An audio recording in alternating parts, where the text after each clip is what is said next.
tell her a story about digging trenches.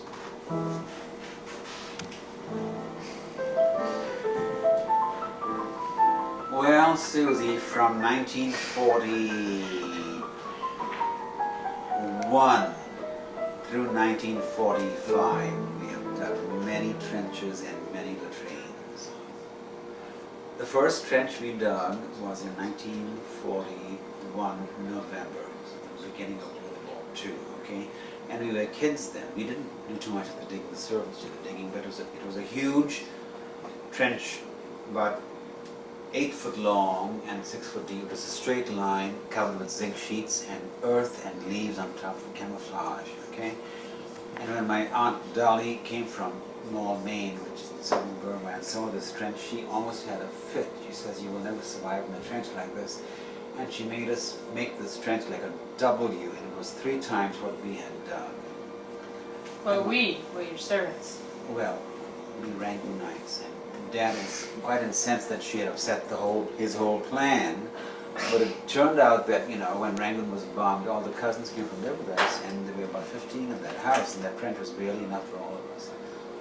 But to us, it was, you know, something exciting to wake up in the middle of the night when the sirens went, and have to get up and yell at the neighbors to go to the trenches, you know, with our coffee pots and potties, sit there until the all clear went. It would take anywhere from 10 minutes to an hour. How long? An hour in the trench, like 2 o'clock in the morning, on a chilly December morning. Chilly meaning like 65 degrees.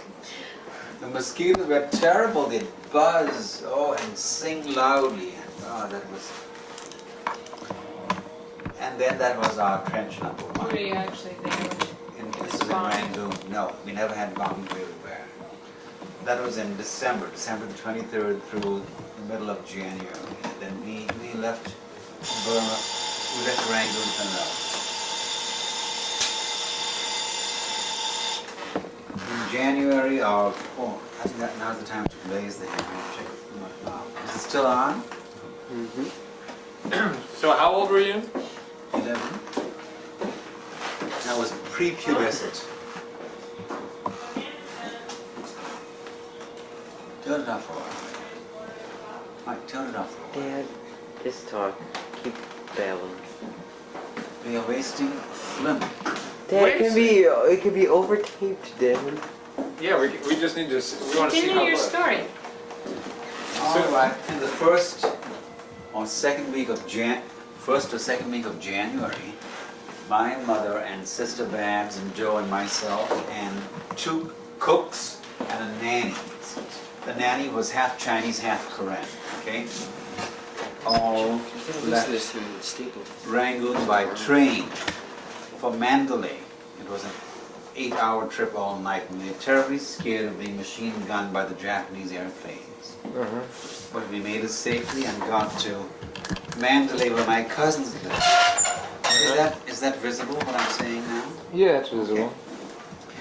And we lived in a 2-bedroom apartment, downstairs of which were my cousin's mother. She was a midwife, and she delivered babies there. And our offices were there. And outside the building, there were huge drums, empty castor oil drums that were being cleaned for water, and they were boiling, soap and water then to get this horrible castor oil smell, and it was really bad. So the castor oil, where did it come from? In huge barrels. This was to cleanse the intestines of women in labor. Oh God. Okay, that was standard practice. Uh-huh. You had to have an opening dose. Huh? I'm telling you this history when I was a child. And this was in Rangoon? This was in Mandalay, which was the old Burmese capital, 400 miles north of Rangoon. And we stayed there for about 4 or 5 days.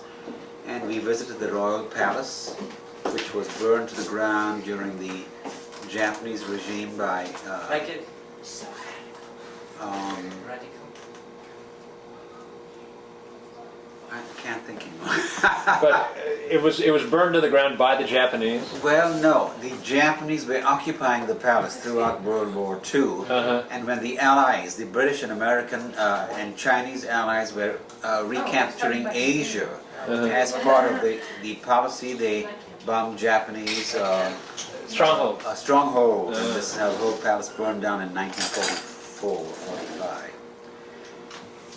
And we traveled from Mandalay to Chin, north of Mandalay, by double-decker steamer. Really? And there was a Chinese bride and her groom and her bridesmaids all in their western finery in this double-decker steamer. Oh, and she cried the whole night. We had to sleep on deck. And there were crowds of people. We all had to sleep on mat rolls. So how did you get from Rangoon to Mandalay? Rangoon Railways. And It was an 8-hour trip. All night, as I mentioned earlier, we were afraid of getting machine gunned by the Japanese airplanes. Okay? But we were lucky. Well, from Mandalay to the Chin, we went by double-decker steamer for many hours, maybe 10 hours. The Chin is a hill station which is about 60 miles south of Mogok, which was our final destination in the northern Shan states. And we took a bus trip packed with passengers from Chin to Mogok, which is about maybe a 3 or 4 hour ride up and down hairpin bends. It was a most interesting ride. The mountains were very high, anywhere from 5, 6, 8,000 foot high, this winding road. And it was very cold, and we had been used to temperatures like 70 degrees, and here it was like 35. really? So it was lots of elevation. Very high elevation, yeah. And a lot of people got sick on the bus and puked all over the place. Yeah. When we got to Mogok, M-O-G-O-K, which was the ruby capital of the ruby mines. Okay, rubies, sapphires, so on, emeralds. And there we were met by the wife of my mother's doctor. She was Shan and he was an Indian surgeon trained in England. And she had this fantastic roast lamb dinner for us in a beautiful home. And we stayed there for a few days. Meanwhile, the evacuees had come from the different convents and they occupied this whole gymnasium, gym building, which they use as classes. And we stayed there for about a week and then moved into a huge upstairs of a big wooden house. We stayed there. Meanwhile, my dad and his sister, Auntie Lily, fled Rangoon because by then Singapore had fallen, Thailand had fallen, and the Japanese were advancing to Burma. And the English radio would say, do not listen to the news, do not listen to the rumors, here is the news. And their words were, stay put, but they were running away.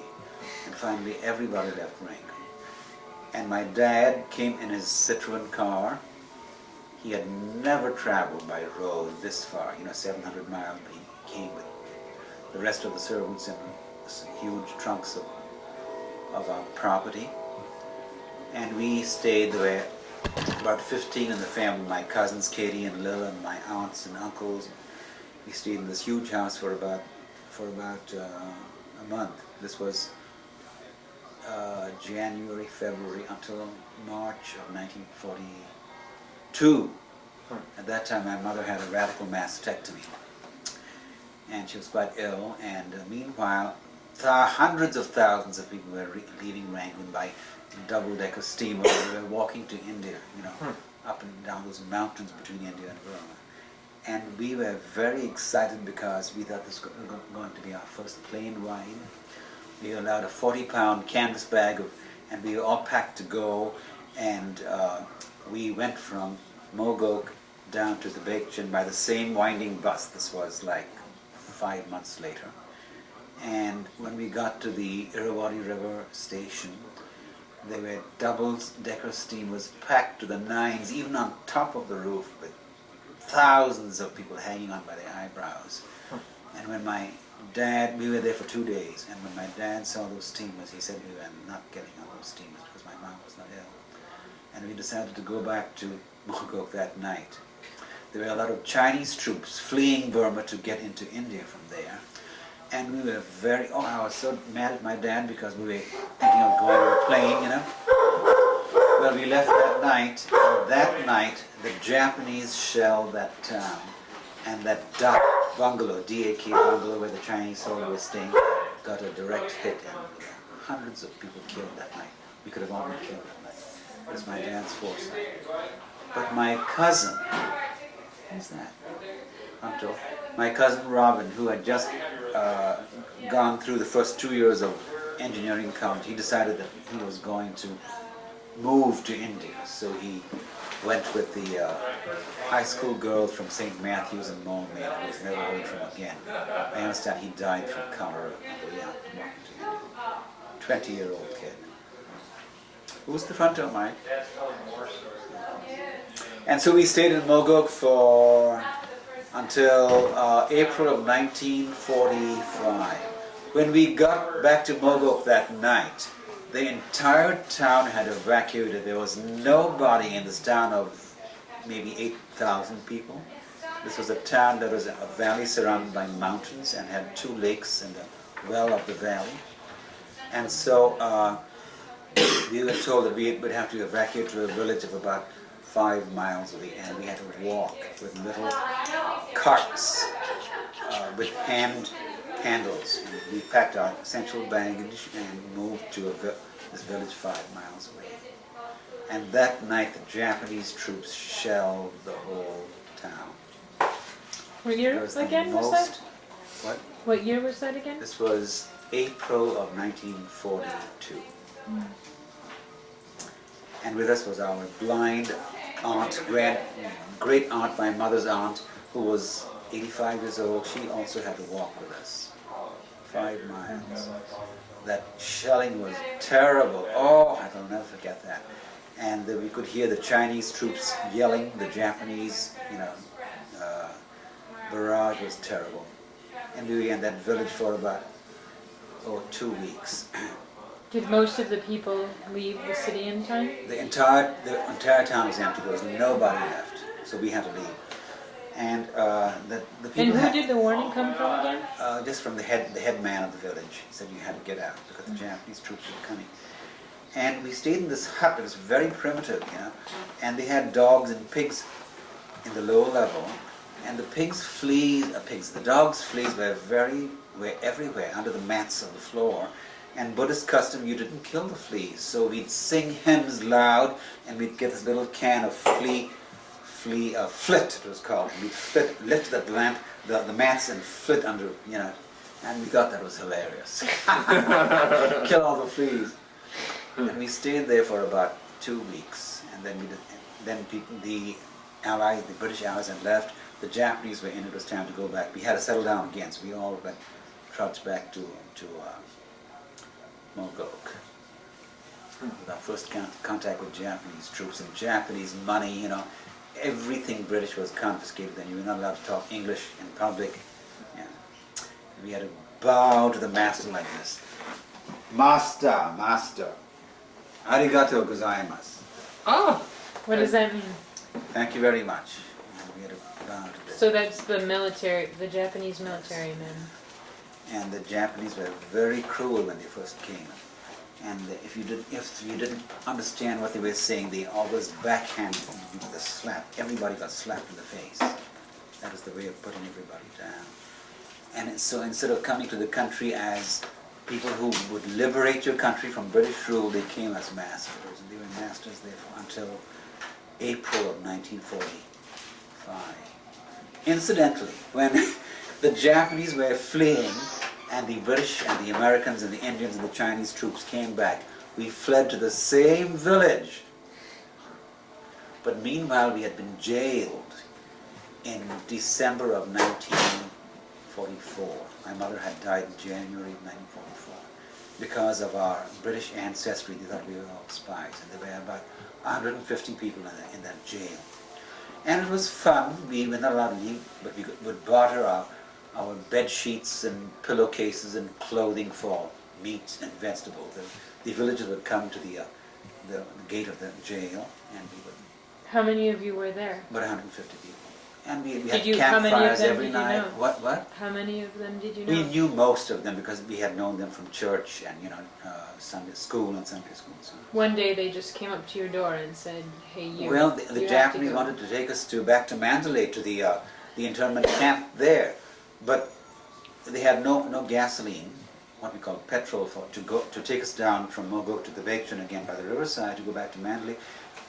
We had to go by a bullock cart, and they didn't have bullock carts either. And by bullock cart it would have taken about 5 days for that trip. But they decided we had to go to jail, so we all stayed. And jail was fun, We had to cut up radishes every day. 2 bullock carts of enormous radishes as big as your thigh would come to the gate, and we had to unload them, and we had to cut these into slices and put them on mats to dry for the Japanese military soup. The troops would put a few slices of the radish in a bowl, add hot water and hot chilies, and that would be their soup in the battlefield. And all the kids had to do that, and we were not allowed to when there was an air raid, we had to get these mats in under roofs because if the planes saw these drying food, they knew the Japanese were there. So before we could run to the trench, we had to get this under cover first. And we got our revenge at night. We'd tromp on these radishes with our shoes. The teenagers had to carry graphite at night. We couldn't do this in the daytime because it's not safe. So at night you'd go to the village and have these huge baskets of rice and graphite, and you'd have to carry a 50-pound bag through a whole forest area, led by elephants, and bamboo torches, all night until 6 a.m. And how many people would do this? There are about 50 teenage men. all Supplies for the Japanese. night. Oh, I was so proud to be a part of the group, at night, walking all night. And for which we were paid a small little can of raw rice as pay. Well, every day we had to roll up our bedrolls and our clothes in boxes and take them out of the buildings in case the place was bombed, and we'd have some clothing left over, and we concealed them with branches by the jail wall. And we had a very nice time in the jail. It was fun. We had church services, we had campfires, we danced, we sang. It was mostly mandolins and guitars. Well, So what was Christmas like? it was fun because we had food. The Japanese Christian brought us oranges and little hard salted candies, and he gave them to us, and we sang Christmas carols to him. And he cried because it reminded him of his home. He was the Christian man, Well, How do you think your father felt during all this? well, everybody had to go through this. Did you notice that the adults acted any differently than the Well, kids did? he was worried about it because one day all the senior men were taken away for interrogation because one of the Catholic brothers, who was German, had tried to contact the British troops by radio, and they caught him, with a radio. Radios were not allowed at that time, and he was whipped. And then all the men were taken from the jail to be interrogated, and we thought we'd never see them again. Our dad wished us goodbye, but they were told that they could not have, not allowed to have any more clandestine radios. Anyway, the town used to be bombed and machine gunned very, very frequently. And one day, the jail got several direct hits. The American planes had seen Japanese troops run from the buildings into their trenches, and they machine gun and bombed the entire jail, and 17 people died. They died because the jail's walls fell on them. What month was that? It was the 3rd week of January of 1945. So it was just 3 months before the war ended for us. And lots of our friends died. So that night we were too scared to sleep in the jail, and it was very cold, like 25 degrees. So we crossed the road and slept under these lantana bushes, under mats. The dew was dripping all night. And the Catholic brothers, they were Europeans, they came and dug up the whole Roderick's family and buried them again. And I understand like a year later these bodies were exhumed and buried in the regular Christian graves. But 2 nights later we went back to that Ongai village all over again by hand cart and lugging all our, property. Wooden boxes and iron boxes of clothing and mattresses and so on. And we stayed there until April of 1945 when the Allies came back.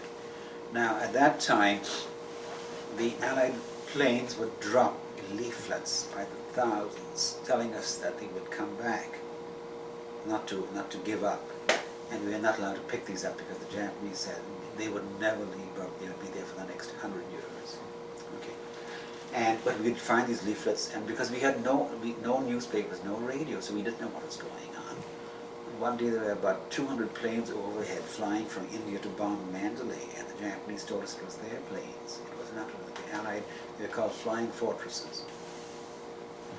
Well, we heard by rumors the Gurkha milkmen they lived far away and they knew what was going on, and they'd say, "Give us the news. The Allies are coming. Don't worry, don't worry."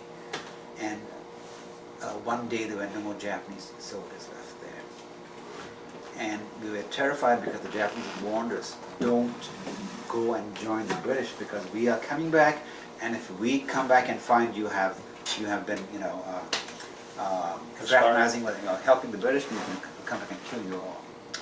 So, meanwhile, these British planes overhead would, come and reconnaissance, and we thought they were Japanese planes.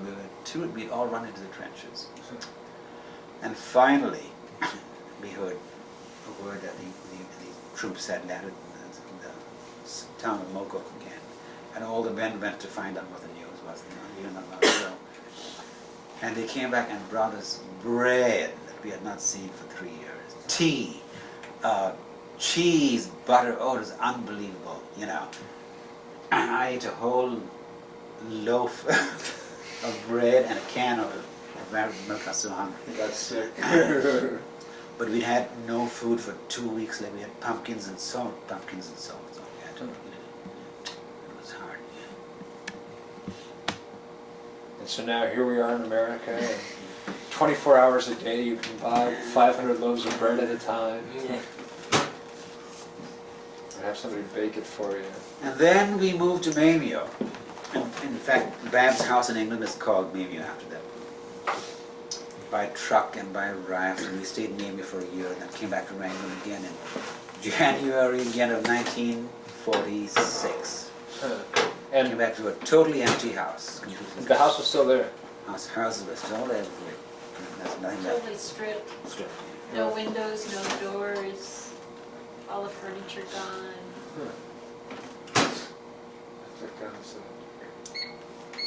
And did you know what the house was used for? Did you ever find out? Yeah, the Japanese troops had lived there throughout the war, and then in 45, the British and the Indian troops lived there. They were nice houses.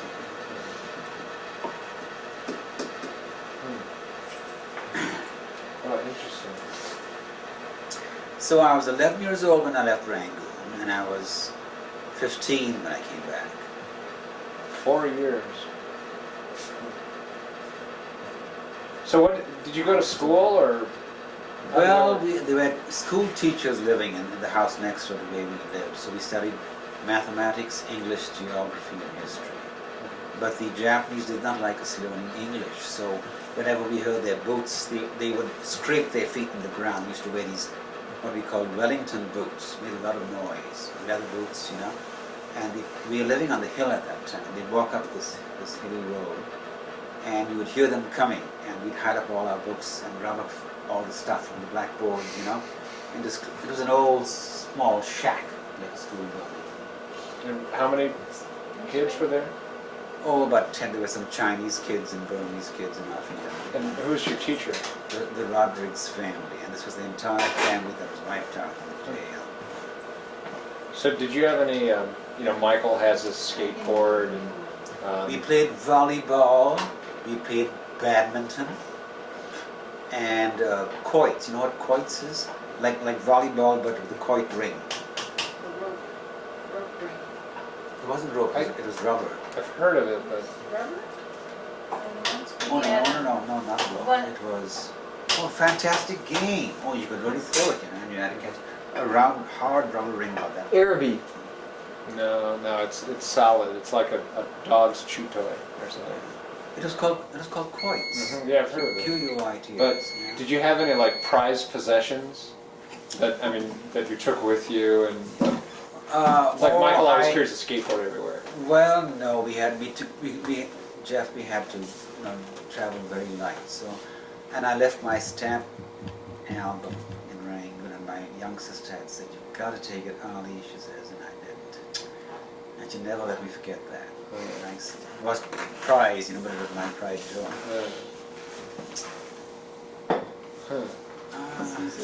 So what were your like if for your birthday when you were 12 and 13? What did you desire? I mean, we desired nothing because there was nothing to desire. All you had was a good meal, and we had about You don't like 'em. 100 Okay. chickens. You don't need 100 chickens? Yeah, and that we sold their eggs. Uh-huh. And all of these chickens were named after family members, friends, choir members, because we had to identify them and make sure that Mrs. Smith and Mrs. Jones were present. Oh, Yeah. no, you use first names. first. Oh yes, there was Mrs. this, Mrs. that. Oh yes, Mrs. Laval and Mrs. You should hear him go through he can still do the litany. Yeah, the names. I forgot the names now. Yeah. Start with the A's. Yeah. Come on, you can do it. Oh, there was Mothers Croggan and Tilda and Hilda and there were little chickens that were called Polly, Molly, Dolly, Golly, and Ollie. They all looked alike, yeah.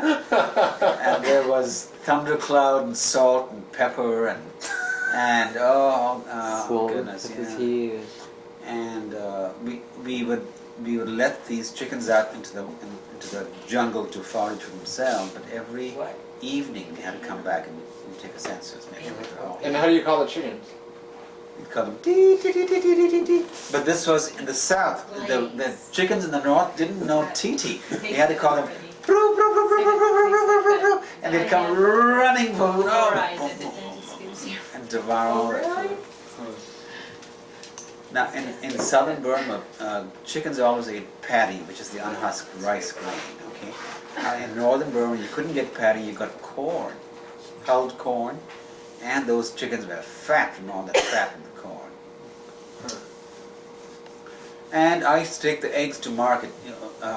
Bazaar day was once every 5 days, okay? I'd have about 100 eggs in baskets, and we'd have fruit from the trees that we used to use for hair shampoo, and the leaves from the tree that you put into sour soup. And I'd sell this in the market, and I'd have a little canvas sheet and a little wooden stool, and I'd squat in the road with a whole bunch of other sellers and sell this stuff. So eggs and This stuff to wash your hair with and the leaves for soup. What kind of tree? It's called a Kamoyue tree. And the Japanese solely would come and collect 25 cents tax. And I would not pay my tax. What I would do is, when he was coming close, I'd gather up all my stuff and I'd pretend to be a buyer. And my friend, the old Chan woman, would say, he's gone away. Then I'd put my canvas sheet out again and sell my eggs. And so how much did an egg cost? Oh, it was like I forgot, Jeff. It was about Like 5 cents for an egg? well. What kind of money was used? Okay, before the Japanese came, we used to get maybe a rupee for 20 eggs. Okay, I was selling one chart for maybe 6 eggs. One chart was a rupee, but prices had gone up then. I used to make about 25 charts a day. And how long would it take you to sell all this stuff? Oh, Bazaar would be from like 6 in the morning until 10. When the sun came up, everybody went home. So 6 a.m. to 10 a.m.? Yeah. And then it When cleared it was too up? hot. Yeah. Ah, yeah. Market day. Bazaar day. I think we're about ready to eat. Only. Yes. Is the rice ready? rice milk wrong already.